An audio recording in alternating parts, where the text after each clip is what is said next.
Coming to you from the studios at the Illinois Rock and Roll Museum on Route 66, it's the Rock and Roll Chicago podcast. Rock and roll Chicago, rock and roll Chicago, my hometown. Well, I was born in the city, gonna rock the city, Chicago. Chicago rock and rollers are the best here around. Hey, everybody, it's Ray the Roadie. And this is Hollywood Mike after a long time being away. Yeah, a little bit of a hiatus, a little weather issue here at the studio. Yeah, a little bit. You know, I think our listeners know and understand that we tape these episodes Way in advance. Edit them way in advance. So Right. I think it's safe to say that this is our first podcast interview post-tornado. Post-tornado, yeah. Yeah, we're going to have to start talking about everything, you know, pre-tornado and post-tornado. That's kind of right. like we did pre-COVID and post-COVID. That's right. Yeah. For those of you who didn't hear, for those of you who are in other countries and other states, the museum did go through a little bit of a havoc with first a microburst on one day. Yep. And then the second day, a tornado touched down in downtown Joliet, which tore the roof off of a Joliet Junior College building, sailed that roof a block and a half away, and landed it smack dab on top of the museum. That's right. Knocked out the big hole in there, knocked off the parapet on the top. But Gigantar, the guitar, was good. Gigantar was fine. They did take it down, though, for some just routine maintenance. Right. They're did doing that. some routine maintenance. They're going to add some lights to it and stuff. So Right, but it's gonna the be tornado cool. did not damage it. But man, the pictures, I mean, to see just a roof laying in the middle of the street Yeah. and to see the top of the facade and stuff in the museum. I mean, that was heartbreaking. if I was here at that time, I'd have to call a code blue. Yeah, you would. I You'd have would. to call a code blue. I mean, I used to be. Why don't we call a code blue? What do we call them? Why don't we call a code blue? All right, let's call them. Hey, code blue, Code are you here? You guys here? We're here. Hey, we're here. There they are. See? Yeah. See how we did that? That just segue Yeah. just. God, we just get better and better at that. We do, especially since we've been gone for so long. My first question: which one of you is the medical person? My daughter. She the one that came up with the name? I came up with it. Okay. It's an homage to my daughter. I was actually thinking police officers. Because if you go onto college campuses and if you go down to like the Humboldt Park area and stuff like that, they've got those the towers with the blue lights where if you need help or you're in trouble, you can push the button and it calls 911 there, and they all have the blue light on the top. Yep. Believe it or not, a lot of the folks after they're hearing us, they ask us if we're police officers. Oh, okay. Yeah. Okay. See, I went For right. the gig, right? I went right with the medical one. Code blue is somebody that's in cardiac arrest or respiratory Oh, it is. arrest. Oh, yeah, that makes You'll sense. hear it in a hospital. Yeah, code they're blue. not breathing or whatever. Right, They're turning right. blue or yes. So I was yes. completely off.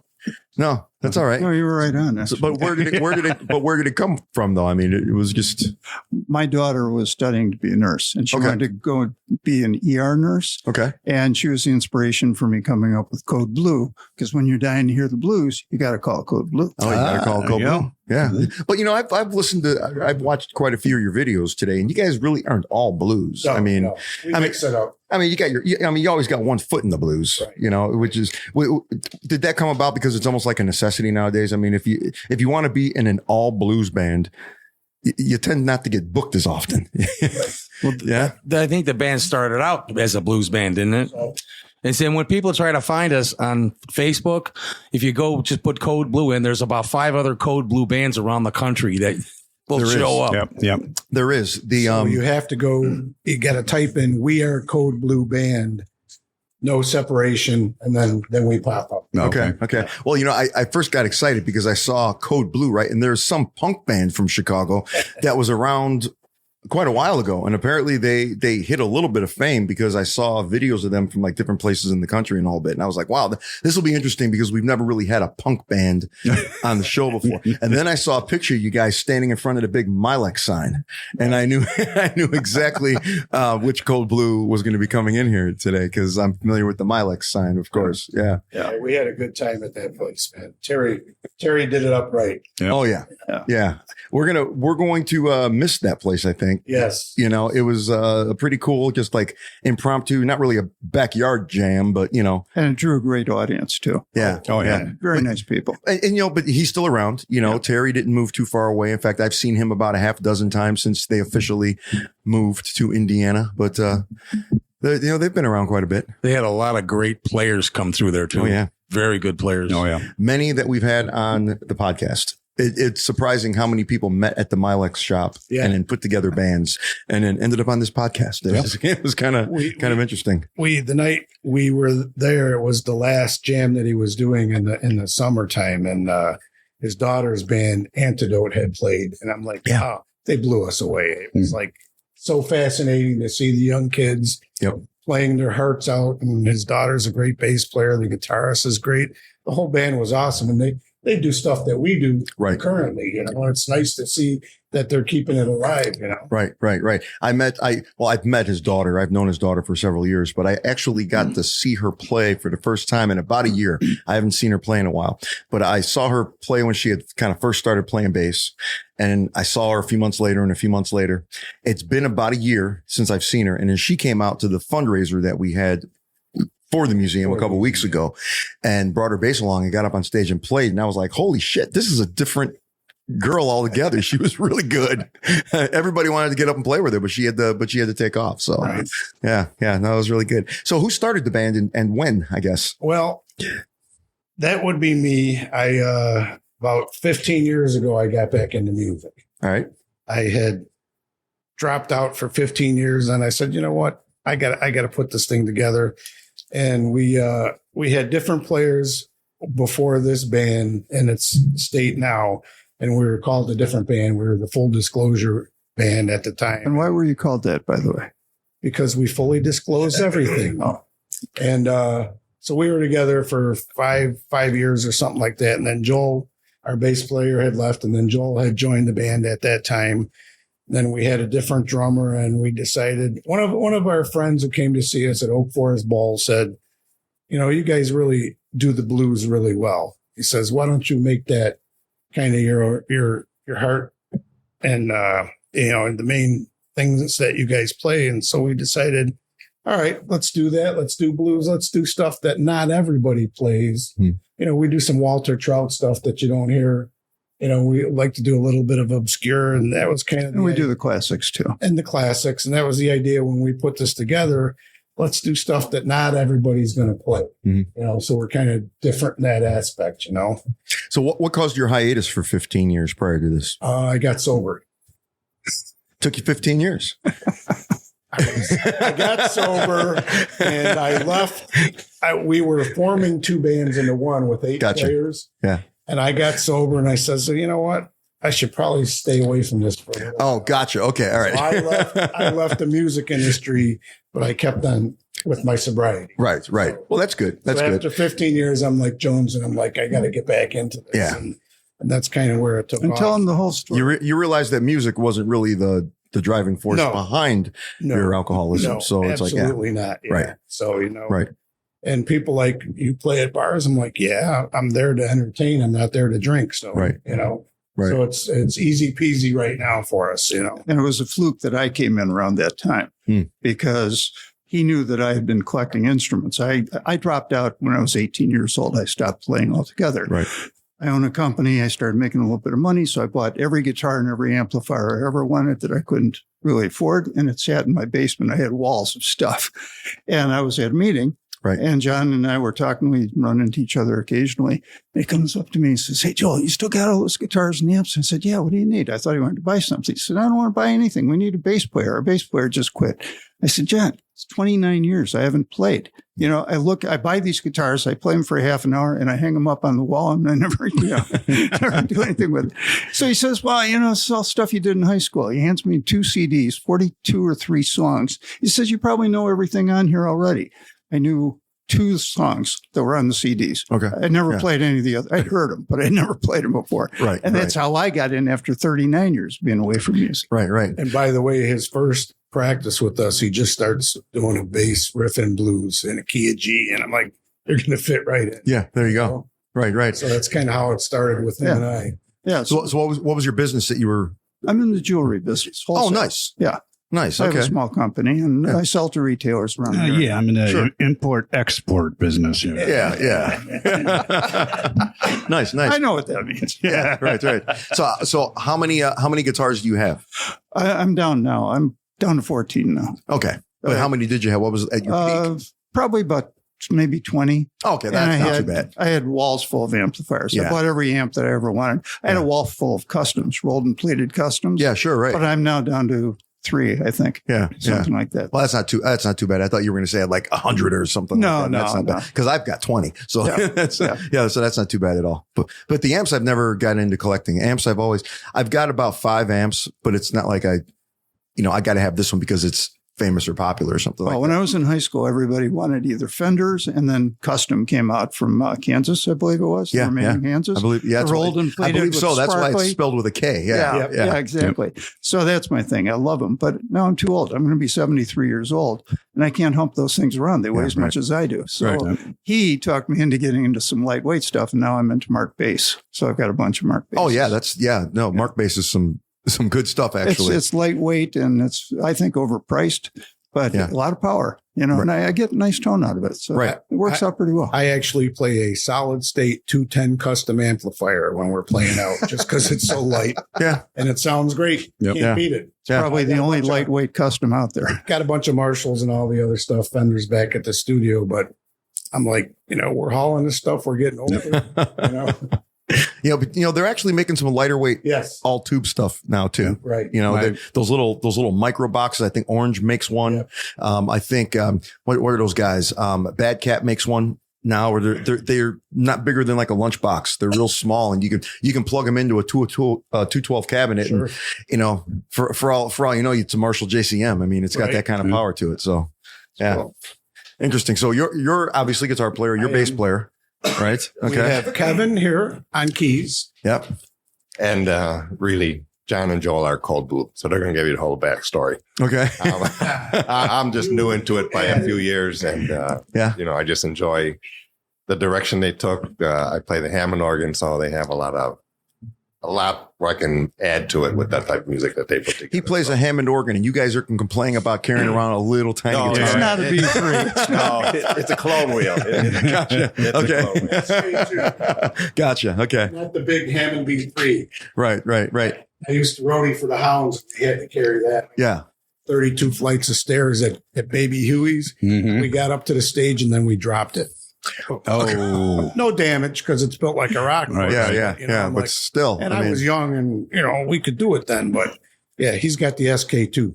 that's the keyboard version basically of it, right? Yeah. That's the clone wheel. Yeah, that seems to be a popular alternative, and it sounds pretty darn close. It really does. You can get close, yeah. And Roy's got the easy part because drums are hollow. Yeah. Yeah, that's right. Yeah, but I've got a lot more stuff to set up too. I know.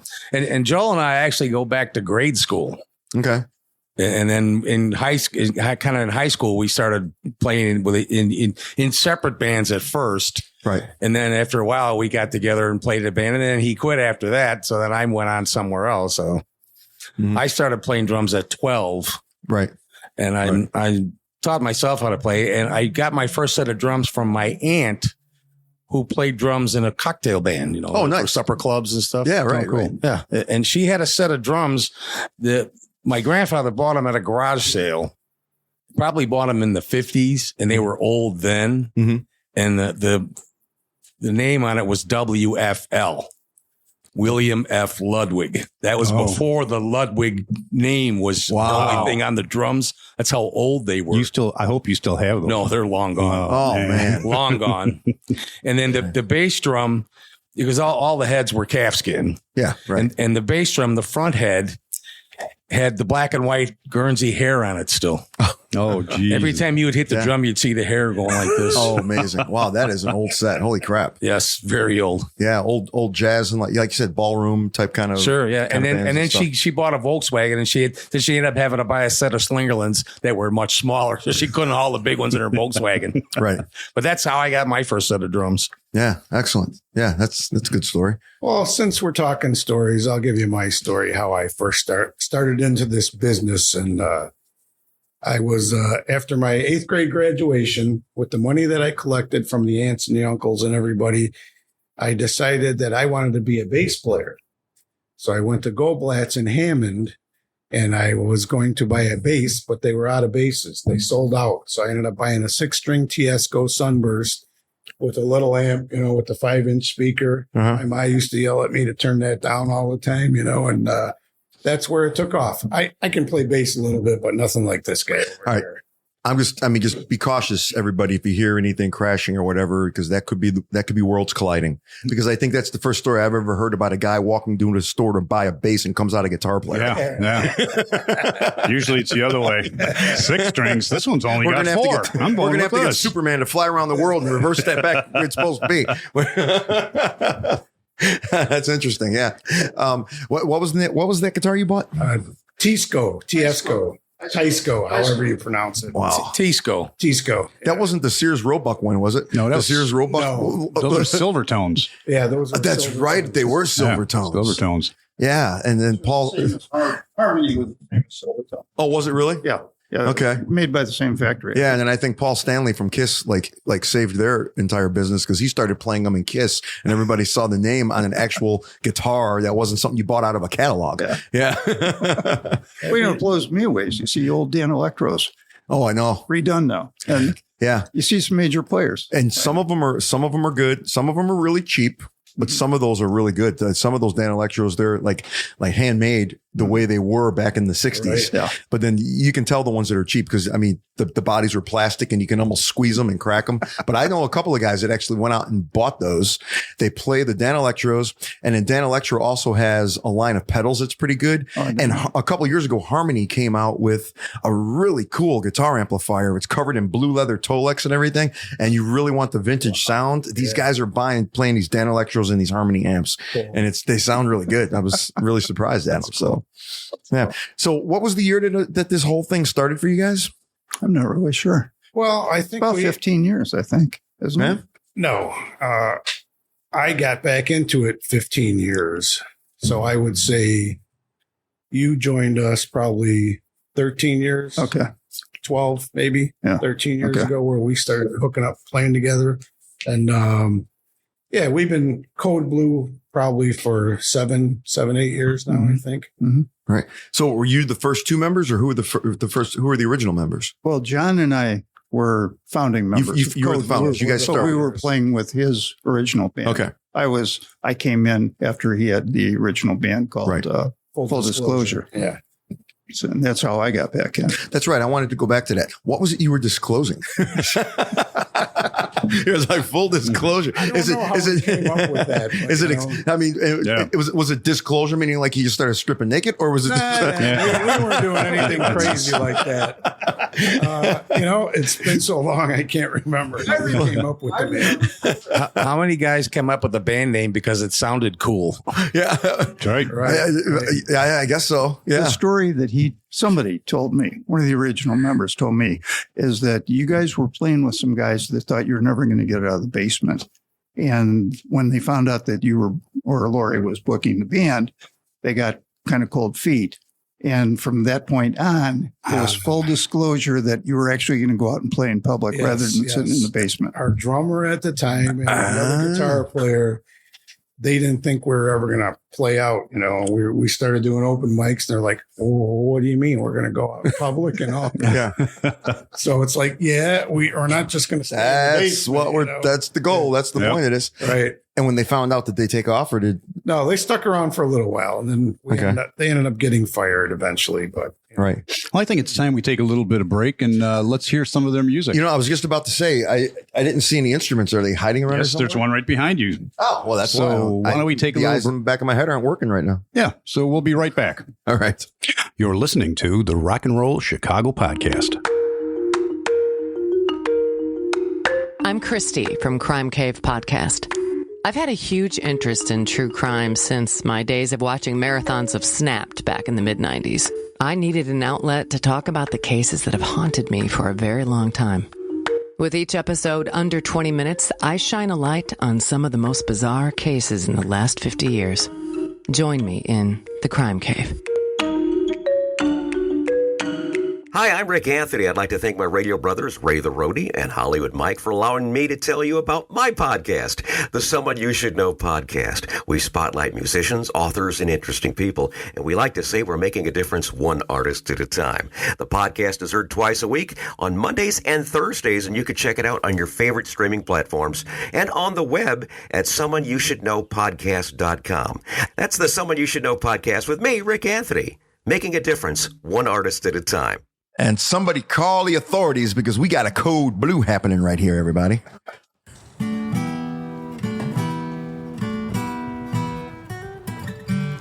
My baby, she made out of love, like one of them bunnies out of a Playboy club. She got something much greater than gold. I'm crazy about my girl, you know she's got so much soul. She's got the kind of loving, kissing, and a hugging. Sure is mellow, glad that I'm a fella, and I know that she knocks me off my feet. Have mercy on me, 'cause she knocks me off my feet. Well, there is no girl in the whole world that could love me like you do. My baby, when she walks by, all the fellas go, "Ooh." I know why. It's simply 'cause my girl, she looks so fine. If she'd ever leave me, I would lose my mind. She's got the kind of loving, kissing, and a hugging. Sure is mellow, glad that I'm a fella, and I know that she knocks me off my feet. Have mercy on me, 'cause she knocks me off my feet, yeah. Oh, there is no girl in the whole world that could love me like you do. Everybody in the neighborhood will testify that my girl, she looks so good. Well, she's so fine, shivering tight to blind-eyed. If she'd ever leave me, I would lose my mind. She's got the kind of loving, kissing, and a hugging. Sure is mellow, glad that I'm a fella, and I know that she knocks me off my feet. Have mercy on me, 'cause she knocks me off my feet, yeah. Well, there is no girl in the whole world that could love me like you do.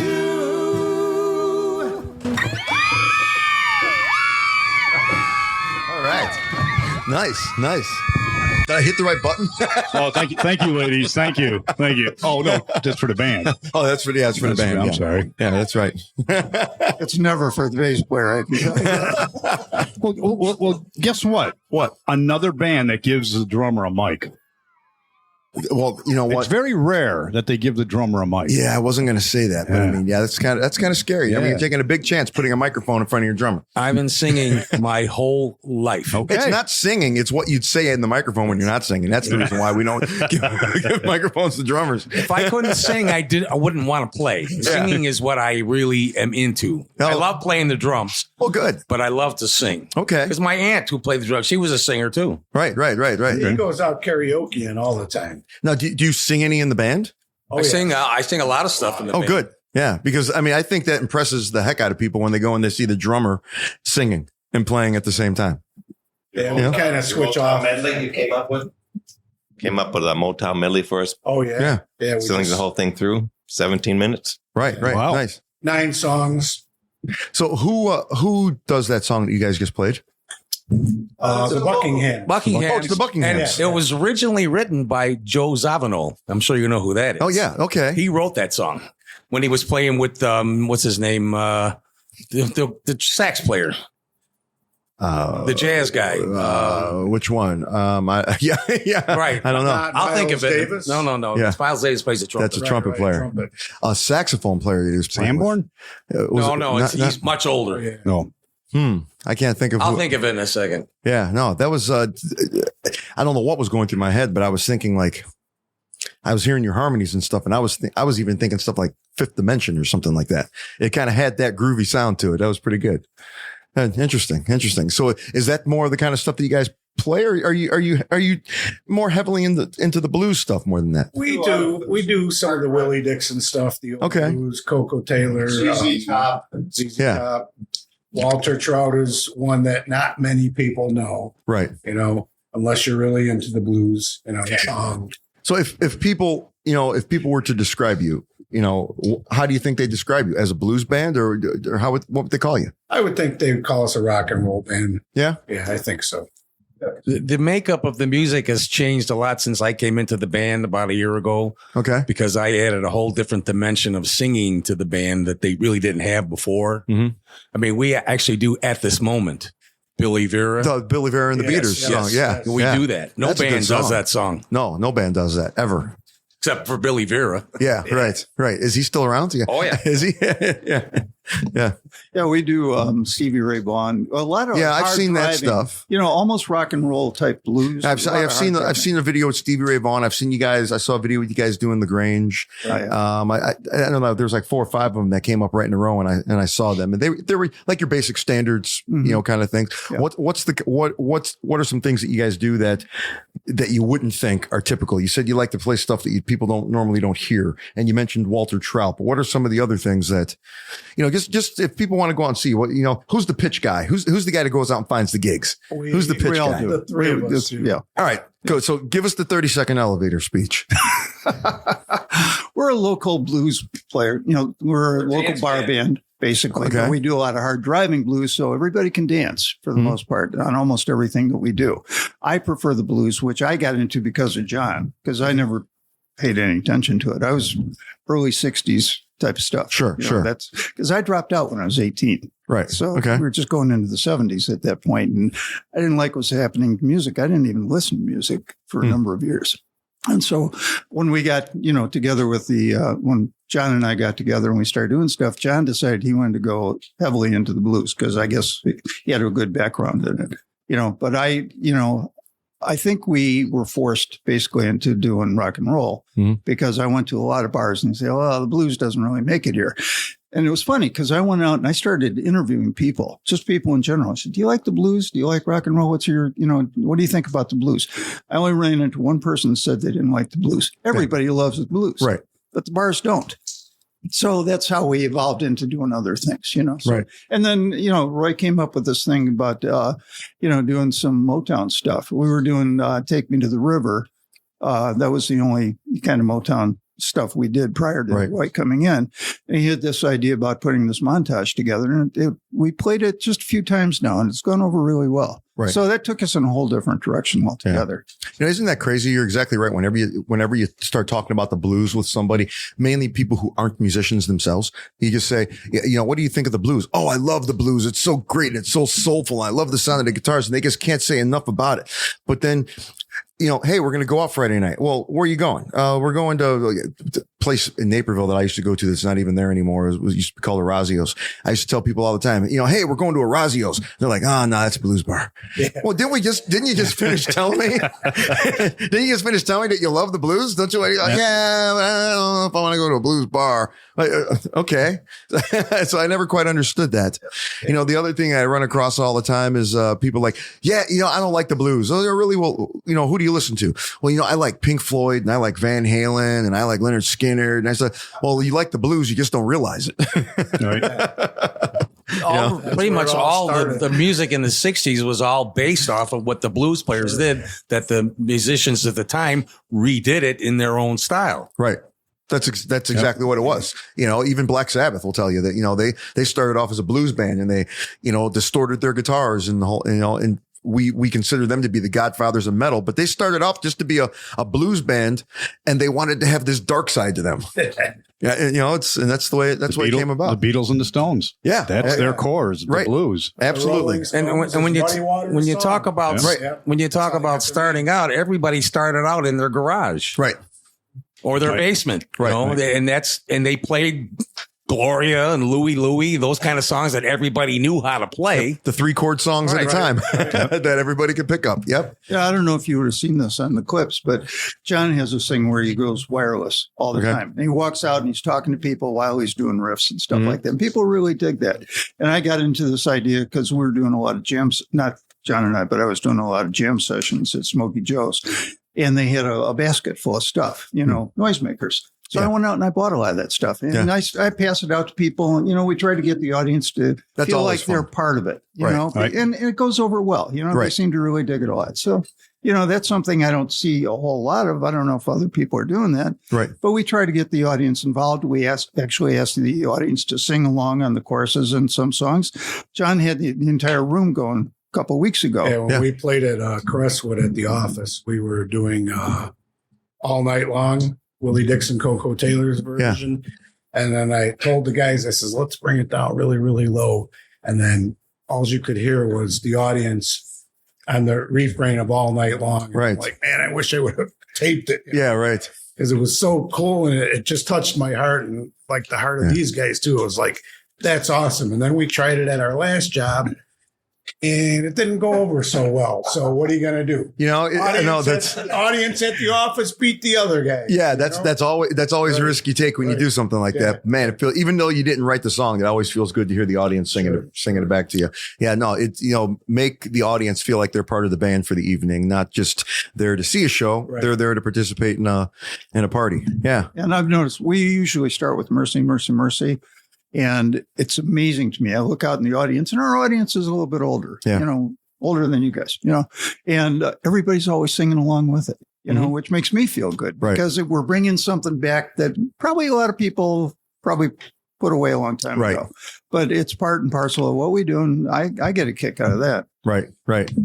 We also do our own version of Gloria, which has which has 7 or 8 other songs in there. Okay. And Gloria is a 2-chord song, basically. Right. And so it's not easy to find other songs that fit into that. And what we do, I start out in Gloria, and then I go to Tired of Waiting. And then what is the next one? What's the second song? The thing that Eric Burton did. Spill the wine. Well, yeah. Oh, nice. Yeah. Yeah. I mean, I do A Land of a Thousand Dances. Yeah. I actually put this lime and the coconuts in that fits in there. Wow. And it's amazing when we do that to see all the people that are out there singing along. Mm-hmm. And I've been doing this like in jam sessions and stuff for quite a while. And it's I actually have a following of people that come. We're here to hear Gloria. When are you going to play that? Then we're going home. Then we're just to hear that. Then we're out of here. Right. You guys also do your own version of Johnny Be Good too, don't you? Yes. Yeah, because I heard one that was like a reggae version almost. That's Peter Tosh's version. Gotcha. Okay. All right. And actually, the Kinsey Report, Donald Kinsey played the guitar solo in that song for Peter Tosh. Okay. And, we recently lost Donald Kinsey too. Like, there's nobody left of the Kinsey Report. So. Oh, I didn't know that. Okay. Yeah, he's up in heaven jamming with his family. Yeah, right. Yeah, but it's a lot of people enjoy that version. They're like, man, I like that. That's good, because they know the words. And it's like, oh, that's Johnny. Johnny Be Good. Yeah, right. Yeah. But definitely different. Yes. Yeah. So you mentioned it. You guys are a little bit older, right? Maybe your demographic is a little bit older. Are any of you guys teachers? Have any of you passed on any of your knowledge as a musician to the younger generation? I've inspired people to play the drums. I didn't teach them anything. Yeah. I inspire people to beat the shit out of stuff, but whether it was musical or not. When I was a young kid, I would practice in my bedroom. And I had a brother that was 3 years younger than me, and him and the next door neighbor kid were friends. And he would listen to me playing. He goes, that's really cool. I want to do that. And you may know him, Danny McDonald. He plays around everywhere. He plays with what's that one band he plays? Not Dead Yet. Well, he plays with Not Dead Yet, but he plays with that other band too. Hartsfield? Yes. He did play with them for a while. Okay. Yeah. And he's been playing ever since then too. Okay. And then I have a nephew that took my old drums and beat him to death. And then he actually went to the music school in Red Wing, Minnesota. Okay. And learned how to play from a professional. He's pretty good at it, and he sings too. Uh-oh. That was just my phone. Somebody dropped their It was pistol. my phone that fell. Yeah, we actually met Kevin at a big jam. He was playing with some friends of ours in a band called Next Tuesday. And the host would always get together with all us guitar players. He'd call everybody up, friends that we've known for years. And then we go to his basement, and Kevin would show up with his SK2. And, it's just fun, and people of different bands would come out, and we just have a blast doing this, Yeah. It's certainly not for the money, because the money's not there. I mean, Right. We do it because we love it and we enjoy it. And that's why our equipment gets lighter and lighter and lighter. Yeah. Yeah. Well, I'll tell you what, if I had to give you guys a goal, if I had to tell you something that I thought that you guys should do, I would hope that each one of you guys would find somebody younger than you and pass it on to, because, we talk about on this podcast all the time about how music has changed so much. And, some kids don't even recognize what a musical instrument is when they hear it, because they're so used to hearing music that's made up of sounds that don't exist in nature. It's just somebody literally just creating electronic sounds. And when you get a young kid that understands the guitar and understands the drums and understands how to play bass, and, I know quite a few of them myself. I've been fortunate enough to know a few people that have been instructors at the School of Rock. So it's so cool to see a 13-year-old kid get up on stage and play the saxophone or the trumpet or the drums or just something like that, and actually understand that and do that. So, and that's one of the things that they're doing here at the museum. I know Ray showed you downstairs, right? Yeah, with the music with the classrooms and stuff. Right. They're going to be down there. God, let's please bring back music education again, and not computer programming, I guess is the best way to put it. Well, I tried to get my kids to play guitar, and they took lessons for a while. Didn't go anywhere. But now I have a grandson that's only 2.5 years old, and they sent me a picture of him strumming what I think was a badminton instrument. And so I brought a guitar over to him. Right. And he came to our gig last week. It's the first time I think he's ever seen live music. Oh, wow. And he was just mesmerized. How old is he? 2.5. Oh, yeah. He was out there dancing and carrying on. And sure. Pointing and pop on stage. We gave the tambourine as well. Yeah. And don't give up on your kids yet either, because I'll tell you, I've tried to teach my kids, as much as possible, right? When my daughter was very young, she could sing, but she wouldn't. Right? My son could a little bit, but he wouldn't. My son could play a little guitar, but he wouldn't. Right? And so about a year and a half ago, or actually about 2 years ago, my son says, "Hey, he's leaving to go back to college." He goes, "Hey, can I take a guitar and an amplifier with me?" "Yeah, sure." And he took it to school with him. He came back strumming the guitar. And then last Christmas, he says, "I think I want to play the drums." So I bought him a cheap little $350 electronic drum set. Right? He was home for a month.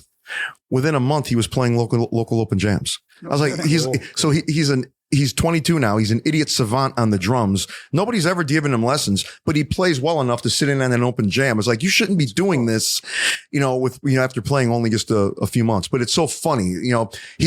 He knows how to play like a rumba or a samba or a shuffle or whatever. But if you turn around and say, "Hey kid, play a shuffle," he's like, "What's that?" He goes, "That thing you were playing 2 songs ago," because he's never taken lessons or anything. So who knows? Leave them alone and they might pick it up on their own. He has the natural talent. Yeah. Right.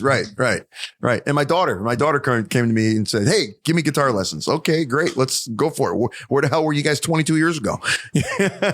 All this talk about music, I mean, jonesing for another song. Yeah. You're jonesing for another one? Yeah. So let's take a little break. Let's do it. You're listening to the Rock and Roll Chicago Podcast. Hey, everybody, it's Ray the Roadie. And this is Hollywood Mike of the Rock and Roll Chicago Podcast. If you've been enjoying our weekly program, we have great news for you. Just tune in to Road to Rock Radio on Mondays at 7 p.m. Central Time, and you can hear a rebroadcast of one of our past episodes. Then again on Thursdays at 7 p.m., you can hear our most current episode brought to you by the Illinois Rock and Roll Museum on Route 66. So go to roadtorock.org, scroll down, and click on Radio Station. That'll bring you to the Road to Rock Radio, a station committed entirely to the great music from Illinois, from Chicago blues born on Maxwell Street to today's rock and roll and everything in between. 24/7, all music with its roots in Illinois. And for the second time tonight, we have Code Blue doing their version of a Motown classic right here.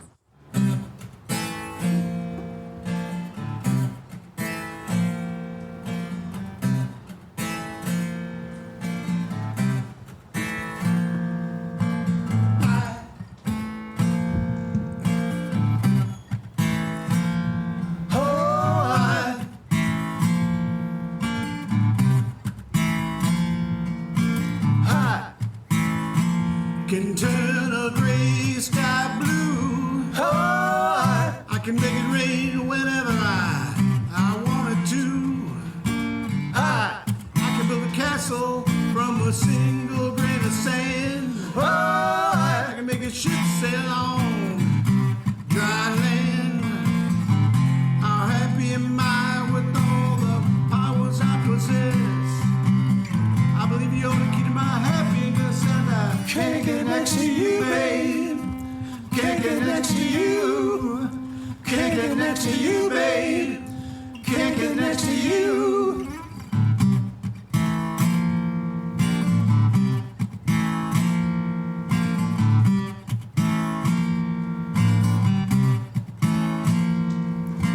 I can fly like a bird up in the sky. Oh, I can buy anything, you know that money can buy. I can turn a river into a raging fire. Oh, I can live forever if I so desire. How happy am I with all the powers I possess? I can't believe you're my baby. You can't get next to you, babe. Hey, can't get next to you. That's when you're live. Can't get next to you, babe. Can't get next to you. That's all right. Hey, you're right. It's live. That's exactly what we do here. Yeah. Don't worry. We fix shit in editing. I know you Definitely an original version. Yeah, and bluesier. Yep. Yeah. What's cool about this when we started, what's cool about this version is it's hard to do here, but when we're, as a band, we just stop and then 1, 2, 3, 4 start singing, and that's how we do all our breaks in the song for the solos as well, and it's pretty cool. Yeah. No, I can see that. That's definitely bluesier. I could see how that would work. Yeah. I had another song going through my head too, as you were playing it, because the way you guys are doing that, it seems to me like it'd be really easy for you guys to go into come together with the way you're playing that rhythm. Yeah. That's what I was hearing there. So yeah, what I want to do at the end of our Motown medley is Love Shack. Oh, because we're in that key. Oh, okay. Yeah. Right. Well, who's going to do the crazy chick? We haven't gotten that far yet. So where do you guys play the most? Or do you have a place that you consider to be like home base? We play a lot at Mama Vesuvio's in Palos Heights. Okay. Outdoor patio. And it's nice because you get, an older crowd and we're not terribly loud. And so we book there during the, 4 or 5 times during the summer, and we play out at Main Street Exchange out in Crete. We've got 5 gigs out there. We'll be playing at the office. Moni, Village Inn and Moni in November 23rd, weekend of Thanksgiving, before Thanksgiving. So just a couple weeks away. Just a couple weeks away. Just a couple weeks away. Yeah. And, we do some private parties every now and then. We played at a place called the Optima Signature 2 Februaries ago, and it was our first corporate gig. No. It was awesome. It was cool. We played for the residences of the building. So we set up in their area, the community area. Was that the thing where you kind of had like a big window behind you and stuff? I saw that video. Yes. Yeah. With the city behind with all the lights. Yeah, that was nice. And you know what? It was fun. It was a blast. And everybody loved us. And, we get complimented wherever we go. So that's nice to hear that people are enjoying what we're doing, And places like Mama, the crew there is very good. The food is excellent. And the people couldn't be nicer. The people, Gino and his wife, right. They're very welcoming. They'll give us a gig anytime we want. Well, I shouldn't say that because that sounds a little bit. And you can play bocce ball. Yeah. Yes. Yeah. But it's just a real comfortable atmosphere for everybody. So Gino and his if Mama Vesuvio is listening, we're looking for a podcast sponsor. We'd be happy to talk about your place every week if you'd like. Yes. That'd be a good consideration because I know Gino's into, promoting. So yeah, nice. Promoting their You business. have Gino get a hold of me. We will. Yeah. I mean, it's really nice. He built a stage, in the courtyard dining room, if you want to call it that. He put a lot of work into it. And he seems to like to have local talent coming in You know, very welcoming atmosphere, nice people, you know, and the crowds are great. They really are. I've been meaning to go and check the place out, and I just haven't had the time to go and see it. So I'm going to have to make up an excuse. Maybe I'll have to go see you guys. They'll have a band there. They've got bands on Saturdays from 6 to 10 and Sundays 5 to 9. Oh, okay. Nice. Wow. It's throughout the entire summer. And that's the Saturday night gig. That's an early gig. Yeah, right. Oh, that's right, nice. Right. Yeah, and I actually go there for dinner with my gal. Right. You know, it's not just because, you know, we play there, but it's a good restaurant. He goes to dinner with his gal, and they have a couple cocktails, and they go swing dancing. I love that. Yeah, well, you know, I can say stuff like that. He's swinging from those trees. Oh, that's good. I like that. That's good. There's a lack of places like that nowadays. You know, I used to listen to my grandparents talk about they go out for dinner, they go dancing, you know, and have a couple of drinks, and they never leave never leave that building. Right. You can do it all right there, and you don't have that kind of stuff nowadays. It's like supper clubs. Yeah, supper clubs. Exactly. I used to love going to Wisconsin and going to a supper club for New Year's Eve. Right. They were the best places. Great food. They'd have a band, and it was awesome. Right. Right. You know? I don't know where that came from, but don't So mind anything me. on the horizons for the band? Any plans of doing things maybe new or differently for 2025, which is right around the corner? Any aspirations for maybe doing original music or recording an album of covers, anything like that? Well, we do have some original music that we would like to start promoting. It's just, you know, in order to do that, I'm told and I've heard that most original stuff doesn't go well out in the south suburbs. You got to go to the north side of Chicago to play that stuff. But you have to do it tactfully. If you introduce them, you do. You throw it in. By the way, this is original. Yeah. And you don't even do that. Yeah. You do a string of songs in a row without taking a breath, right? You do like 3 of them, right? And then the last one is your original song, and you start moving to the next song, and then you say, "Oh, by the way, that song we just played." Yeah. You know, because if you say it beforehand, you tune everybody out before they listen to it. True. Let them hear it, and then let them hear it. Yeah, yeah. And if it's blues, most of them won't even realize that it's an original song. No. They'll just assume it was an old Willie Dixon song or or whatever. Yeah, you just got to sneak them in. That's all there is to it. My dog has fleas. Yeah. So how can people find you guys if they want to know a little bit more about you? We are Code Blue Band, just like that. Code Blue Band. Facebook. You got to type in the actual "We Are Code Blue Band." Oh, really? No hyphens, no nothing, all one. No spaces in between the words, nothing. Between. We Are Code Blue Band. Yeah, on Facebook. On Facebook. And that's where we're at. That's why I couldn't find you on Facebook, but I did find you when I Googled you. So at least you can't Google. Right. You can Google Code Blue Band. You'll be like the third one. Right. the guys from Austin are the first ones. We know that. Yeah, and then there's the punk band and the whole bit, and then you guys finally show up. So we're the old. Well, I don't think it's because I don't even know if it's because of that. It's more like the internet presence, because the other guys, they had their own websites and all that stuff. So if you guys are working through Facebook, which there's absolutely nothing wrong with that. I think Facebook is great for bands. You know, you end up showing up like third or something like that. Yep. But yeah.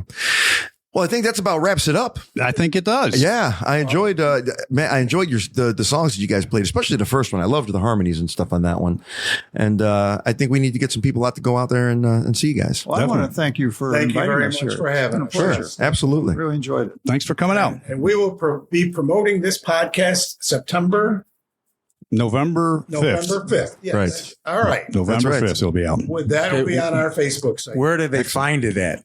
Anywhere you can get a podcast. Okay. You know, Apple, What's the Spotify. name of it? It's the Rock and Roll Chicago Podcast. Okay. Rock and Roll Chicago Podcast. Yeah. And they can, if you just Google that, anywhere that streams podcasts, Spotify, Pandora, Apple Music, you can go to our fan page on Facebook and click the links to the podcast. So there's a link that'll take you to the website, the whole bit. And you can buy some swag. We sold a t-shirt. We did. We sold a t-shirt on our swag site. We officially have a fan base. We do. Can I buy one tonight? No, you can only buy them online. We don't have any in the museum right That's now. the podcast t-shirt. Right. Yeah. The museum t-shirts. Yeah, we can. Yeah. Yeah, we can say anything from museum stuff. So, all righty, guys. Thanks for coming in. It was a lot of fun. Thank you for having us. Appreciate it. We go. Thanks. All right. All righty. I've got a code blue. I got a code blue. I got a code blue. I need some blues. I need myself a doctor. Yeah. That was a great time with them guys. Yeah, they were a lot of fun. They were a lot of fun, man. They're not original. They put their own spin on this music. It's and they actually truly did. They did. You know how many times have we heard people say, but see, we put our own spin on, and it sounds exactly like, right. Yeah, no, these guys actually do. They do. They put their little bluesy spin in there because they like the blues. Yeah, everyone likes the blues. Yeah, check them out. Check out some videos because most of their videos are them playing songs that you've heard, but not quite the way that you've heard them before. That's right. And go out and see them live. Yeah, they're playing all over the place. So take a look. They're going to be out in Moni in a few weeks. So check them out there. And we'd like to thank them for coming in. We'd like to thank you for listening every single week to the Rock and Roll Chicago podcast, where we present you with another excellent episode every Tuesday. See you next week. The Rock and Roll Chicago podcast is edited by Paul Martin. Theme song courtesy of M&R Rush. The Rock and Roll Chicago podcast does not own the rights to any of the music heard on the show. The music is used to promote the guests that are featured. Chicago, rock and roll.